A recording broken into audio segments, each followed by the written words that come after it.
રાજકોટ મહાનગરપાલિકા દ્વારા Madhavrao Scindia cricket ground સહિત કુલ 5 જેટલી જગ્યાએ યોગ દિવસની ઉજવણી કરવામાં આવી હતી। તેમજ વહીવટીતંત્ર દ્વારા પ્રેમ મંદિર પાસે આવેલા મલ્ટીપર્પઝ ઇન્ડોર સ્ટેડિયમ ખાતે વિશ્વ યોગ દિવસનું આયોજન કરાયું હતું।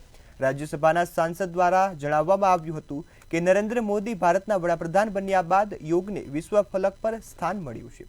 આજે 190 જેટલા દેશોમાં 21મી જૂને આંતરરાષ્ટ્રીય યોગ દિવસની ઉજવણી કરવામાં આવે છે।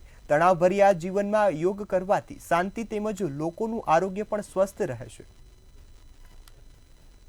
લોકપ્રિય વડાપ્રધાન આદરણીય નરેન્દ્રભાઈ મોદી સાહેબે ત્યાં આપણી સૌની સાથે જ આજે યોગ કર્યા। માનનીય મુખ્યમંત્રી શ્રી ભૂપેન્દ્રભાઈ પટેલ સાહેબે પણ વડનગરમાં યોગ કર્યા અને આજે સ્વસ્થ સમાજનું નિર્માણ યોગ દ્વારા થાય એ માટે સમગ્ર વિશ્વમાં ભારતે જ્યારે અગ્રેસર ભૂમિકા ભજવી છે ત્યારે આપણે સૌ પણ આ યોગ કરી અને દૈનંદિન યોગ કરી અને સારું સ્વાસ્થ્ય મેળવીએ એ જ આજના દિવસનો મુખ્ય સંદેશ હોઈ શકે।